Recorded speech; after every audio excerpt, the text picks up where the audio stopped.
continuando aqui o estudo da introdução do Livro dos Espíritos.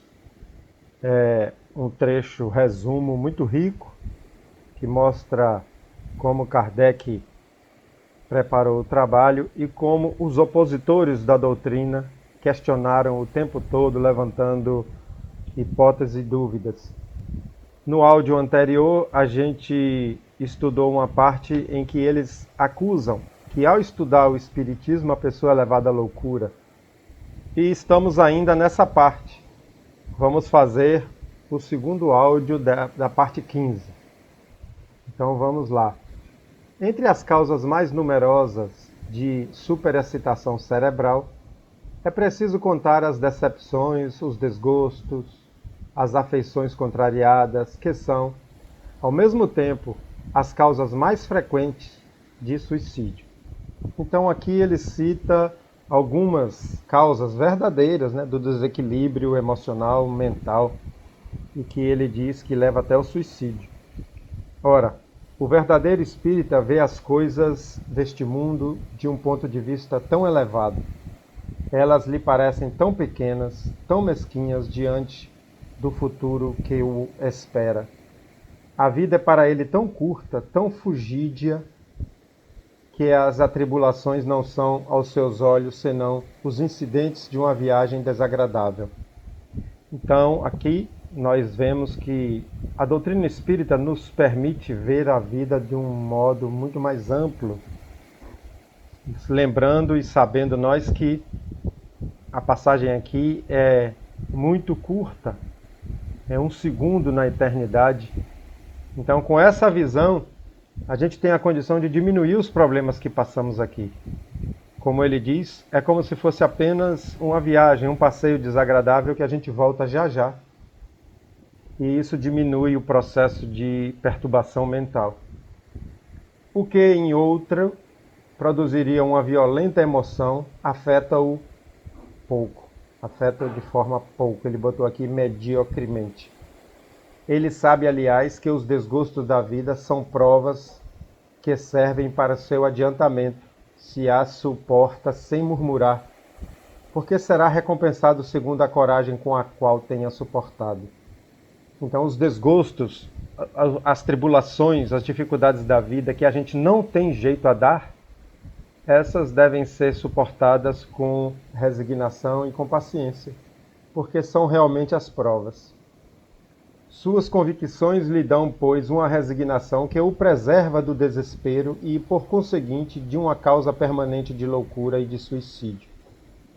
Ele sabe, por outro lado, pelo espetáculo que lhe dão as comunicações com os espíritos, o destino daqueles que abreviam voluntariamente os seus dias, e esse quadro é o bastante para o fazer refletir também o número daqueles que se detiveram sobre essa inclinação funesta é considerável.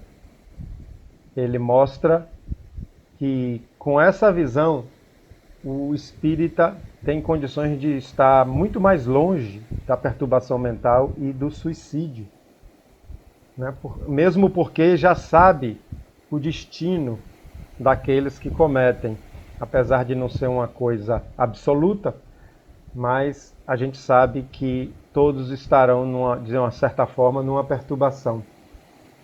Então ele está mostrando aqui que, ao contrário do que foi dito no áudio anterior, a doutrina espírita muito mais evita a loucura, evita esse desespero de que o proporciona. É este um dos resultados do espiritismo. Que os incrédulos se riam dele quanto o quiserem.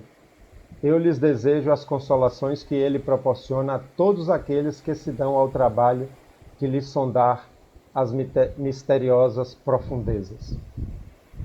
Ao número das causas de loucura é preciso acrescentar ainda o medo, e o medo do diabo desarranjou mais de um cérebro.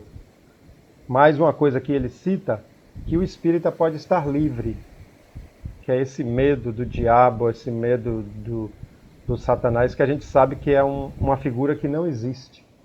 Sabe-se o número de vítimas que se fez amedrontando imaginações fracas com esse quadro que se esforça por tornar mais pavoroso com hediondos detalhes? O diabo disse: não amedronta senão a crianças. É um freio para as tornar ajuizadas? Sim, como o bicho-papão e o lobisomem.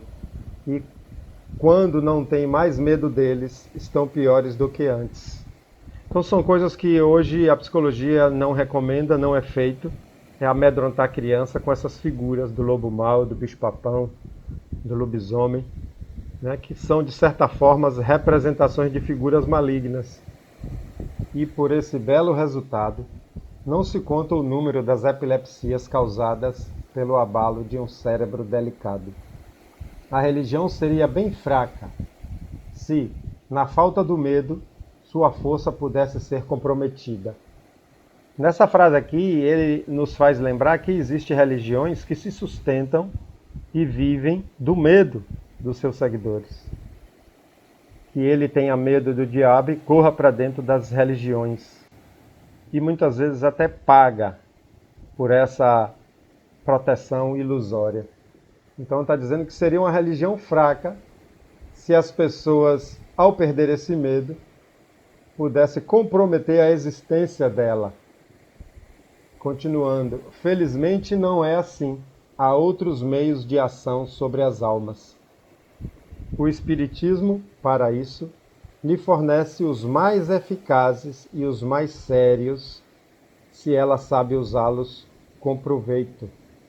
Então, está dizendo aqui que o Espiritismo fornece os meios mais eficazes, né, e mais sérios para se manter o equilíbrio e não ter esse medo.